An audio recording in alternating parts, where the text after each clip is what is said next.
And my approach to teaching animal welfare really depends on a fundamental understanding of the origins of animal domestication. So the roles of humans and animals then, and then the significance of what's happened in the thousands and thousands of years since, urbanization, social movements, where we arrive at agriculture in its modern form. Well, I think if we're going to talk about skill and skill level, I think it's important also to sort of understand what does and doesn't exist there from the scientific perspective, but also from the value of the lived experience perspective. And skill really relates to one's ability to do something well. So at the minimum, in terms of animals, that really means preventing suffering, pain, and stress as much as we're able.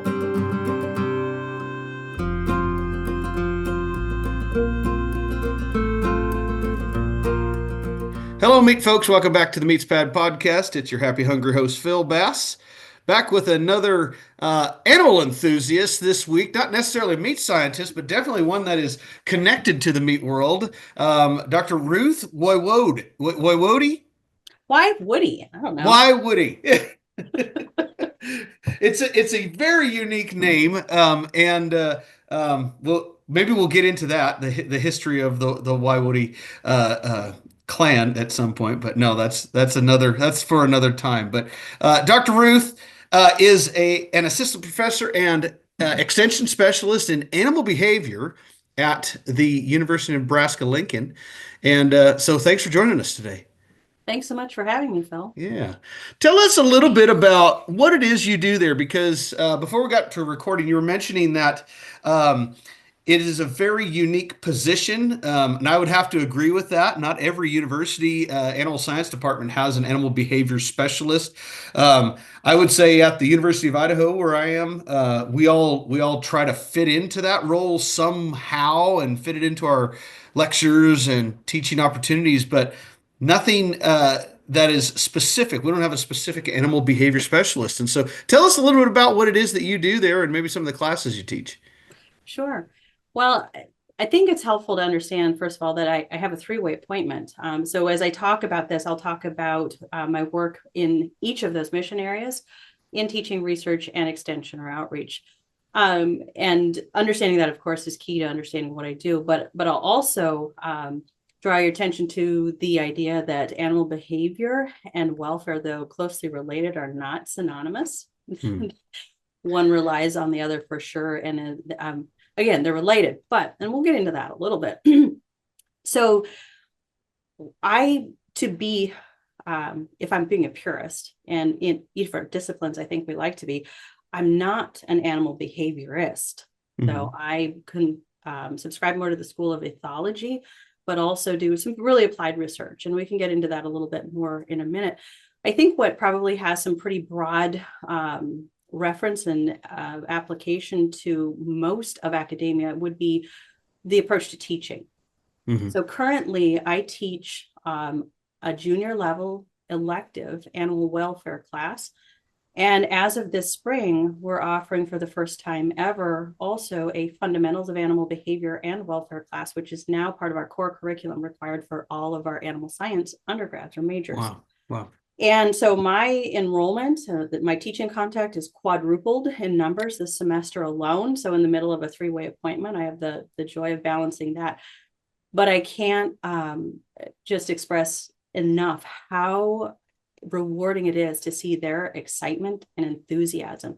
Because if we think about animals and animal behavior pretty universally, most human beings are really interested in animals. We're interested in them from a very early age. And so that's some common ground that I try to establish pretty early on across all subject matter, whatever we're interested in, ultimately specializing in, and I encounter a lot of undergrads that are already working in our meats lab here, or will have the opportunity to participate in our Timmerman feed yard internship, those types of things. So they already have some of those ideas maybe established, but there's still this common ground.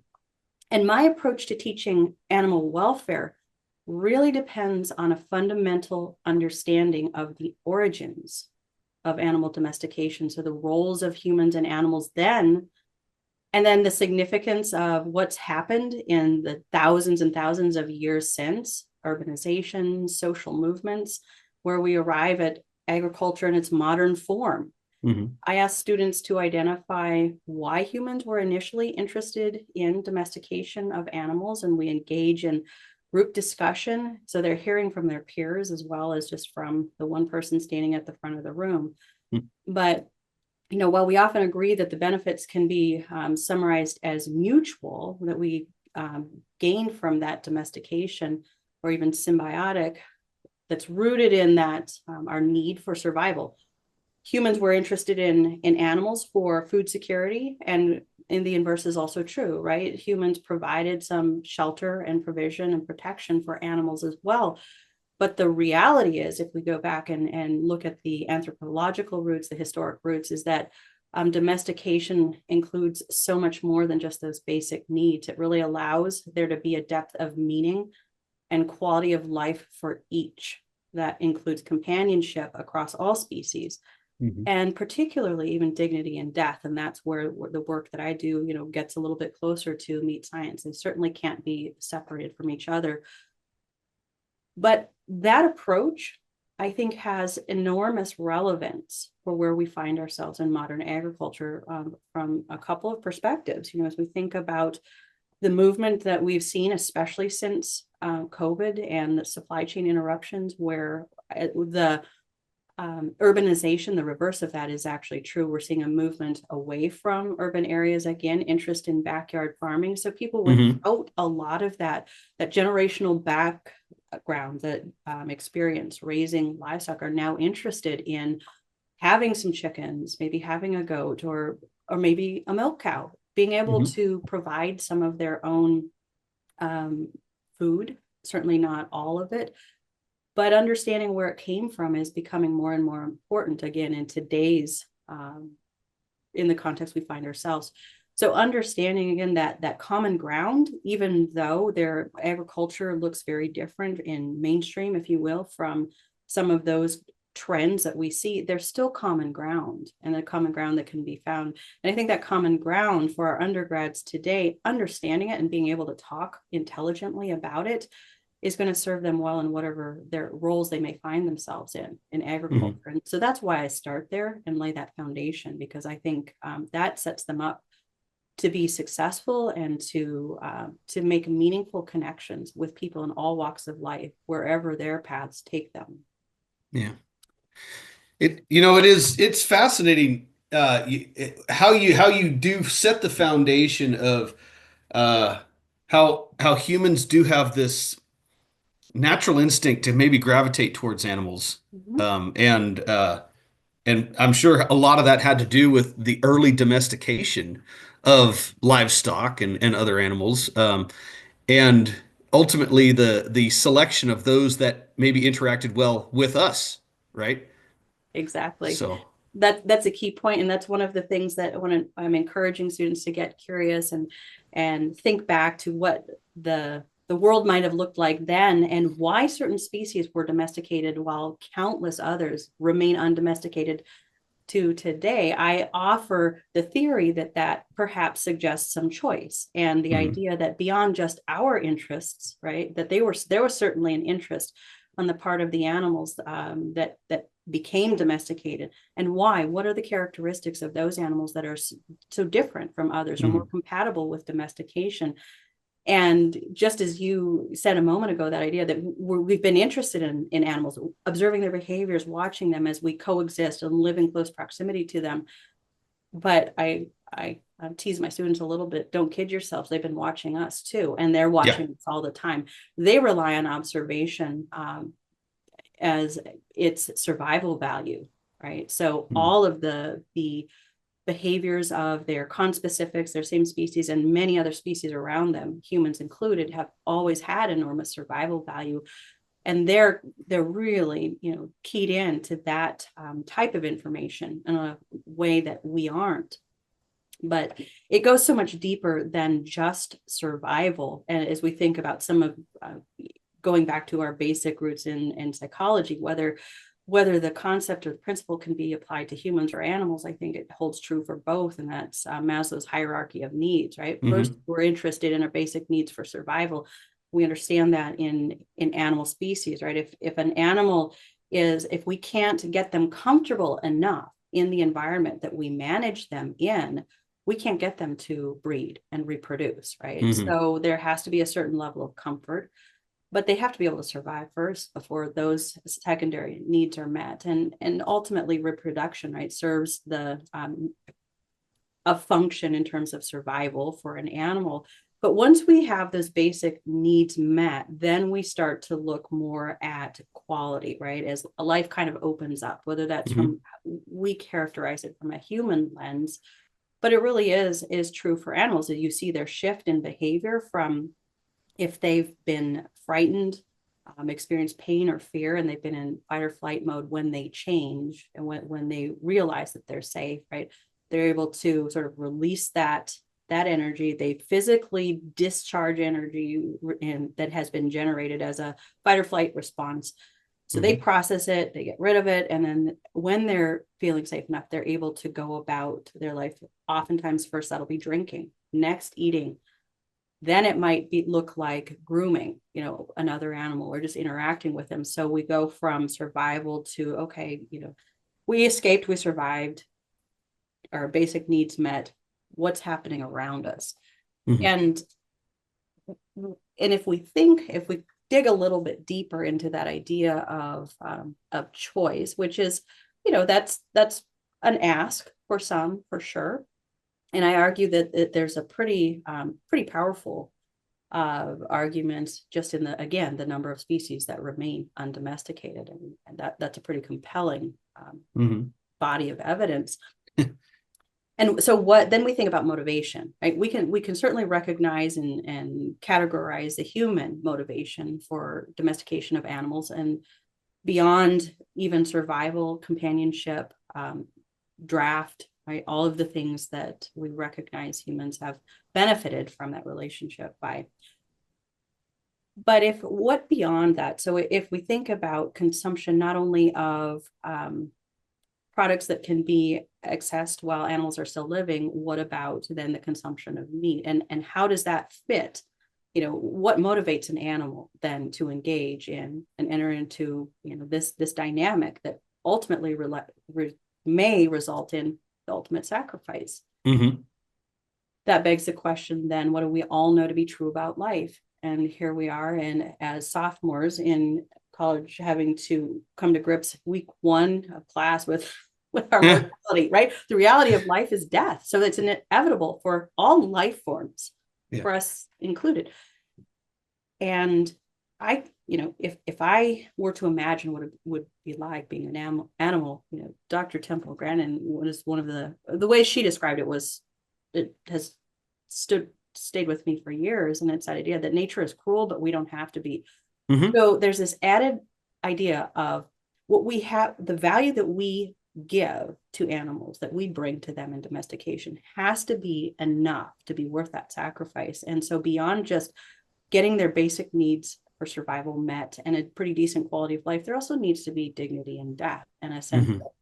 and the reality of that relationship today is that animals continue to give and to impact human lives through all of the products that we use for days, months, weeks, years, Mm-hmm. long after they're gone. So they're quite literally changing lives, just in the same way that we talk about humans Yeah. changing lives around us. And Yeah. it looks different today than it did in nomadic cultures, or in the cultures of like Plains Indians, for example, when they would carry some of the organs with them. They would use bladders as flasks, right? And they would Mm-hmm. craft armor and jewelry out of bones, Mm-hmm. that type of thing. So those animals really became a symbolic part of even their identity, their clothing, and so forth. So they carried physical pieces of those animals that with them. And when you think about it, the symbolism that has been a part of that human animal dynamic for thousands of years, I mean, it's there's so much history, and there's Hmm. so much that I wish had more of that had made it into even the scientific literature. Hmm. And so that's one of the things that I think there's a lot of opportunity for. I see that as being wide open. As that pertains to skill, there's learning that occurs over time, right? But now one of the things that we'll talk about, I think, is skill. So Hmm. we've got that basis. And really that framework is what's led me, I think, to identify the areas of research that I'm focused on. And if I were to distill that into something pretty tangible, it's the idea of understanding differences in human or handler skill level, and how that skill level is related to animal outcomes, but also to handler safety. Yeah. Yeah, well, and let's go into that because I know you've done research in the amount of the human skill level that is interacting with those animals, and so let's talk about that. From my anecdotal perspective, I know that it's much easier to move livestock if you kind of have a better understanding of how they operate and how they think. And that's very much anybody who's working with any animals. And so, tell us a little bit about how that skill level and understanding of the animals plays into how those animals react. Well, I think if we're going to talk about skill and skill level, I think it's important also to sort of understand what does and doesn't exist there Hmm. from the scientific perspective, but also from the value of the lived experience perspective. And skill really relates to one's ability to do something well. So at the minimum, in terms of animals, that really means preventing suffering, pain, and stress Hmm. as much as we're able. And the extent to which we're able to do those things, is precisely what expertise in this space consists of. So here again, it's really important to go back to that 10,000 year history. And if we're to think about the amount of time it actually requires to really understand an animal, their natural behaviors and their natural environment, there is not a substitute for observation, direct Hmm. observation in gaining that understanding. We can teach behavioral principles in the classroom, they can be written, but there's a reason that most of that knowledge was transmitted generationally, either through storytelling, through children shadowing their parents and grandparents, but it was spoken, they observed initially, and as they grew up around it, and they got an increasing amount of responsibility associated with animals. Hmm. Time is critical. Now, if you think about how much agriculture today looks different due to the Industrial Revolution, the adoption of technology, and so forth, and where our attention goes, Hmm. we necessarily don't spend the same number of minutes per day, hours per week, weeks per year observing Hmm. behaviors that are essential to our understanding functionally of how animals navigate their environment, and then how we need to interact with them for our safety, and Hmm. also to accomplish those things, reducing stress and handling and so forth. So as I think about the workforce, the people that are involved in direct care and handling of livestock, cattle, pigs, sheep, all major livestock species, we think about, if I were to be hiring somebody, Phil, and you applied to work for me, how would you tell me? How would you quantify your experience with animals? Hmm. You would tell me that likely I grew up doing it. I grew up with livestock. I spent this many years. I have this many years of experience. Hmm. And that is primarily the metric that agriculture relies on to, and I'll say, characterize skill Hmm. in this Hmm. space. There is not a quantified measure of skill at this point in time. experts that work in the space each have ideas of what contributes to skill. And I think we recognize not only motor skills, timing, patience, but we also include some of those character traits, whether it's patience, compassion, attention to detail. So it's really, really complex. And the problem is that when most of the agriculture enterprises across all sectors will cite workforce as one of their biggest challenges. Mm-hmm. Yep.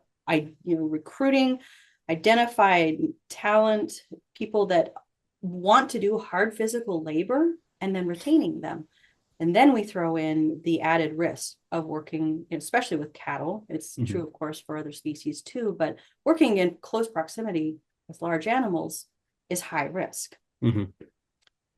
Well, how do we continue to be successful in recruiting a workforce in a completely different world when we've never actually documented, captured what contributes to skill, the characteristics, the qualities, traits that are necessary to be successful in this environment. And success meaning safety for humans and of course safety for animals, and being able to recognize those behaviors that are critical to avoid stress, recognize when there is pain and suffering and respond and care, right? Those are really complex things. So that is something that we're focused on attempting to quantify. Well, and so that's in your research space, and I want to jump into just a little bit of another similar topic that I hope does kind of blend in well, but you're part of an auditing team or amalgamation of folks out there who are well trained in the animal welfare space. And so I do want to introduce an organization that you've received certification in, PAACO, and you'll have to mention exactly what PAACO stands for. It is an abbreviation, but my understanding it is indeed a measuring system, an auditing system to measure one's ability to handle animals humanely, and I'm assuming mostly in the livestock and meat processing space. Yeah, so PAACO, the acronym stands for Professional Animal Auditor Certification Organization, and that entity really provides training and certification both for animal welfare auditors, but training related to audit instruments and then certification of some of those instruments. So, and the very first PAACO certified audit was for the meat plant space. That was the guidelines that Dr. Temple Grandin really wrote initially. The Meat Institute Animal Handling Guidelines are certified as an audit by PAACO. And I've served in several capacities related to that. I've been a trainer for some of the initial trainings. I've provided shadows for auditors. So to become certified, to become a PAACO certified auditor, one must typically do some online or hybrid type of coursework before attending, often an in-person and sometimes a virtual training. And that training is typically 16 to 20 hours. It varies a little bit by the type of training. But upon completion of that training, which includes a test, so an assessment of the knowledge of the information that was presented in that training, then the graduates or the people that have attended those trainings are also required to complete a certain number of shadow audits. So that would be to perform, to follow, and to lead a PAACO certified auditor before they can be fully certified. That's at the upper level. And there are some different, criteria, if you will, for in-house training as well. There are new levels. So again, as PAACO's grown, they've expanded beyond the first meat plant audit and auditor certification. They offer swine, dairy, poultry, and feedlot are the primary audits and audit training programs that are offered. And to your point, so the idea of an audit and a standard, a lot of the audits are looking very holistically at an operation enterprise. So that will obviously look very different for a feedlot than it would for a dairy or for the meat plant. But we'll start with the meat plant because there are certain handling criteria that are absolutely scored or evaluated as part of that audit. The reality is that these are outcome based. So they're not actually looking at the quantification of handler skill, but the outcome of handling on animal behavior or the target to a particular category. So, for example, I mentioned skill being related to avoiding stress, and typically something that we're scoring may be caused by something else. So if one of the categories that we're scoring is falls, which we want to avoid, that could have been caused by causing animals to move too fast, right? Sure. And of course, not having provided the adequate type of surface, a non-slip surface, for example. But if we want to avoid that, right, instead of telling a handler how to do that, the audits are designed in such a way that it would essentially account for different skill sets, as long as there's an awareness, if you will, of how to avoid, exceeding that particular target. If we know falls, falling is undesirable, then the onus is on the enterprise, the establishment, and the handlers to figure out, right, how to avoid that. So that's a nutshell. I'm not sure if that answered all of your questions about PAACO, but they certainly parallel each other. And the idea of how we score certain categories as an auditor is a great example of how we do things in industry at real time versus what we're doing in science, and the types of instruments that we would use in different contexts. Sure. So what we're doing and the instruments that we're creating and using in a controlled environment are far more complex and oftentimes can't be replicated, or we can't do it fast enough, if you will, under field or industry conditions. And it's valuable to continue to have data from the industry where we stand. Yeah. Well, as you're talking, I'm thinking about how HACCP has changed the meat world dramatically, and we have certification for that. We have mandatory certification in many cases. If you're a USDA inspected meat facility, somebody has to have gone through that type of training for food safety purposes. Now, FSIS our food safety inspectors, they are definitely part of the umbrella of animal welfare in the packing house. And so for those who are listening, who are operating slaughter facilities, hope you're probably very well aware that the inspectors have that jurisdiction. But I would venture to guess that this certification is starting to be considered more and more for customers of those slaughterhouses who are just trying to do the right thing and demonstrate to their ultimate customers that their sourcing of meat products is being done in a very respectable manner. It's measuring what you're probably already doing correctly anyway, but getting that additional credential, that additional certification by an expert to say, yes, you are indeed doing it correct. Is that kind of the idea behind PAACO? That really is. It is. And consistently, consumers they tell us in surveys that they are concerned about practices of agricultural animals throughout the supply chain, and having a third-party independent verification of performance to a standard does provide assurance.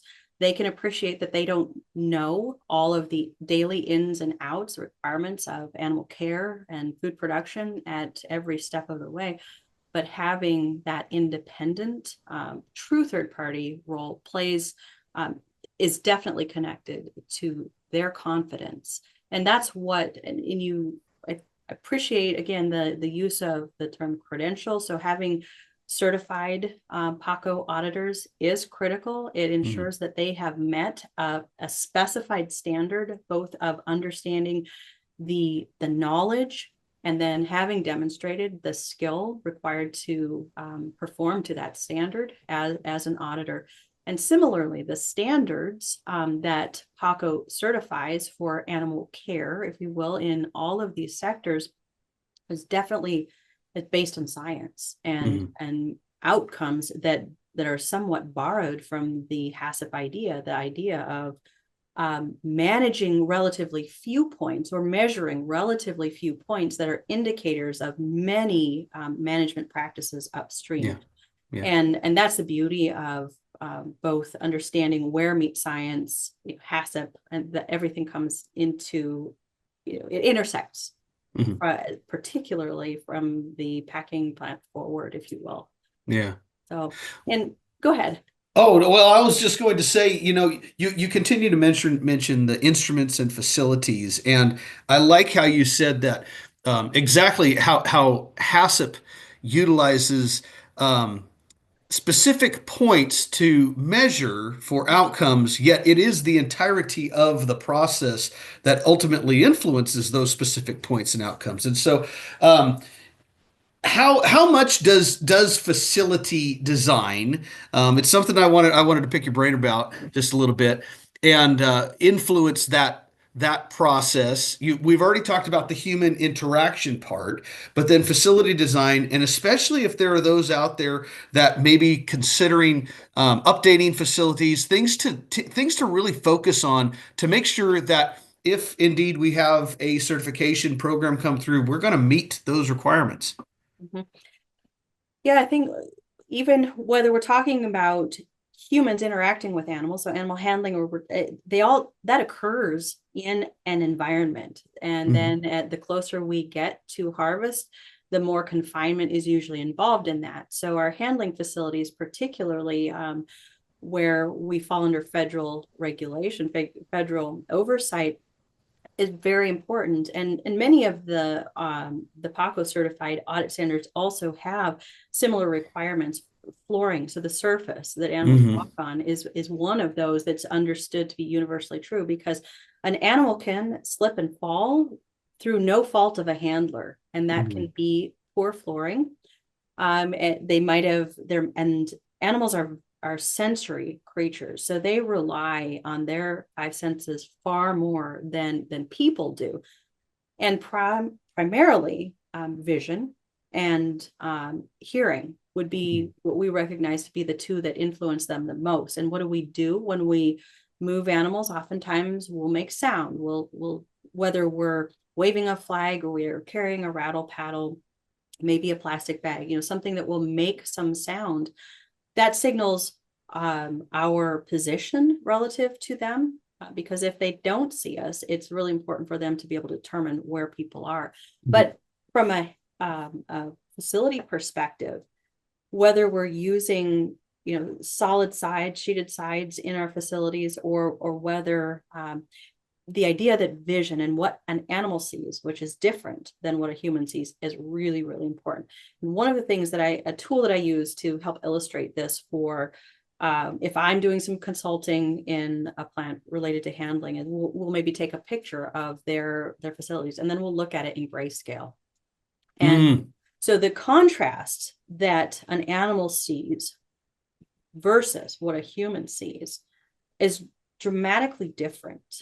And of course, there's the lore about seeing red. We want to avoid red and those types of things. And once you realize how different animals' vision is, that's less of a concern. Something like a reflective patch on a safety vest is actually something that creates more contrast and therefore perhaps reason to pause for animals. But shadows, whether there's shadow across the path where an animal will be traveling, or there's an object. Animals, because they ruminants particularly, it's simple. The structure of their eye is such that they don't see directly in front of them well, Hmm. and they don't have good depth perception. So as they're moving and they see something, whether it's a shadow or a hose or something across the path in front of them, it's not immediately evident to them if that's a snake, a pole, or something else. And again, what is the motivation or the purpose of a behavior related to survival value for an animal? That's Hmm. directly related to survival. They want to make sure that they're going to be able to survive the next few steps, and they'll worry about everything else after that.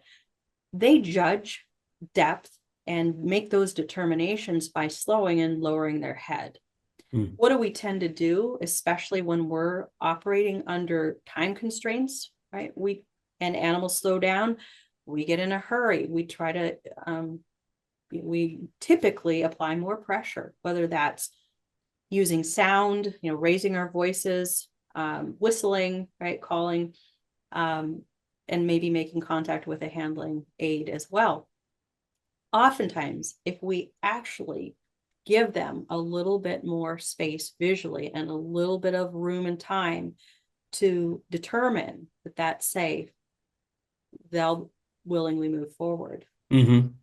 So vision, and because facilities are so site specific, I really, really try to avoid really black and white, Hmm. like you always do this or you never do this, because it really is site specific. So there are Hmm. principles, right? You want to avoid the black hole effect, and so transitions for animals are really important.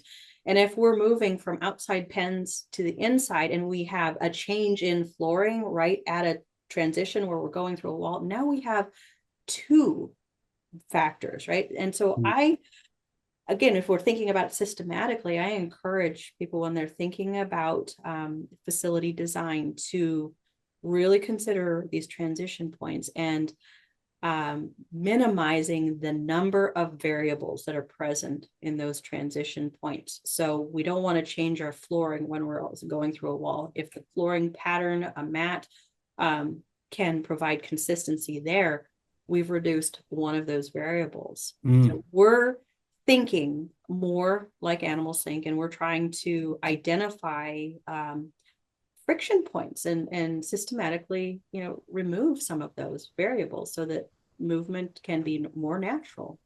Yeah, We're trying to avoid some of that stress that they experience in a novel environment.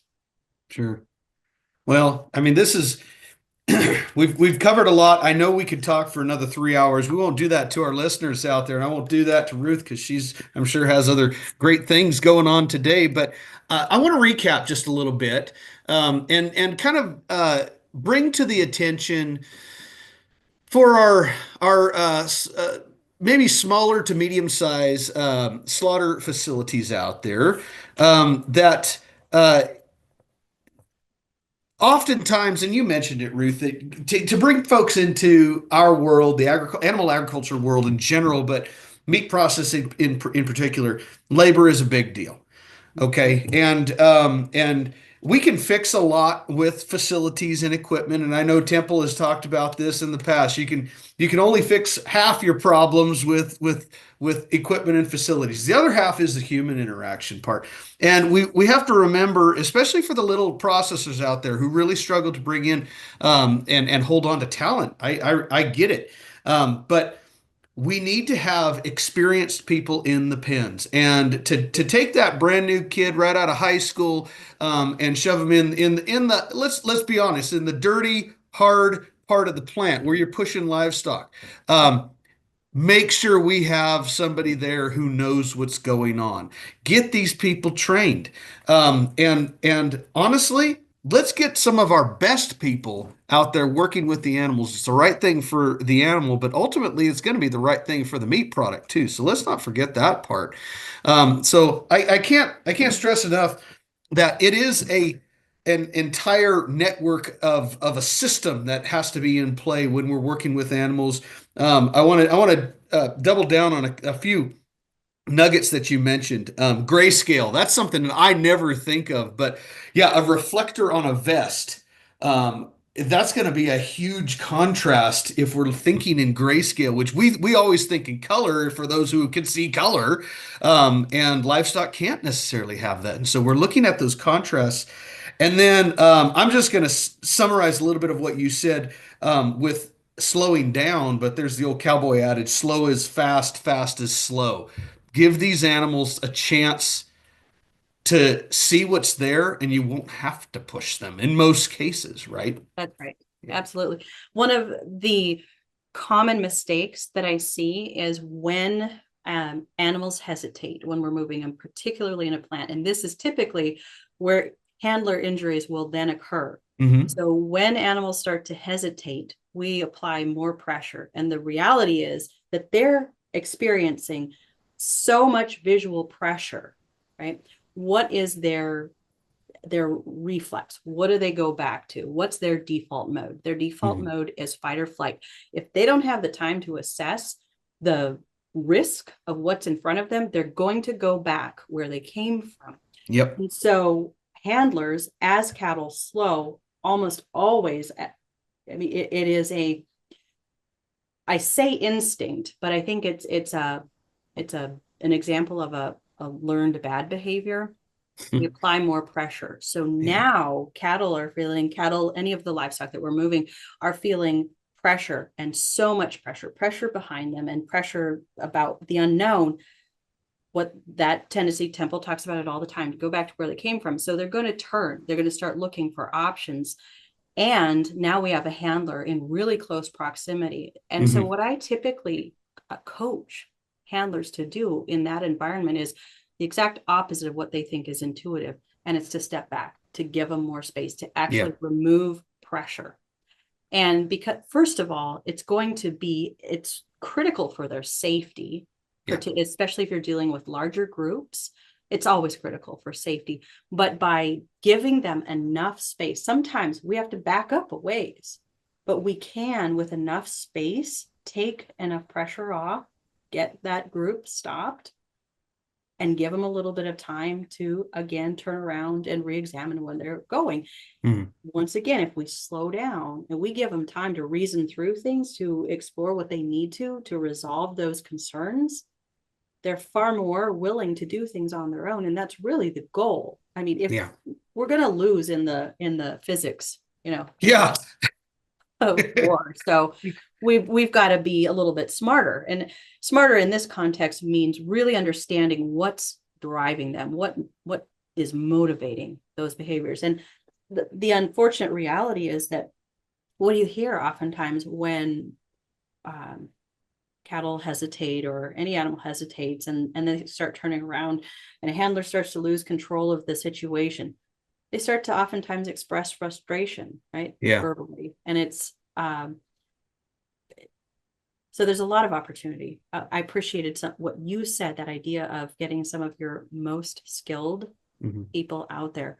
That's a recipe for success. That is Yeah. how, going back to that 10,000-year history, that is how that knowledge that took time to gain was historically transmitted generationally. Somebody, the gray hair, the graybeards, as we called them, right? Those that knew from doing and from watching generations before them, that the opportunity to learn under the mentorship, the tutorship of someone like that in a hands-on environment it's invaluable. And Hmm.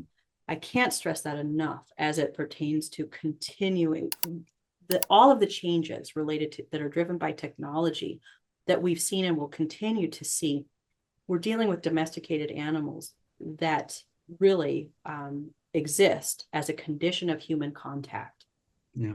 And to understand the value of that to them really drives the need for us to continue to invest in people that find the value in the work that they're doing. That's where it's still mutual today, Phil. And I can't Yeah. stress that enough.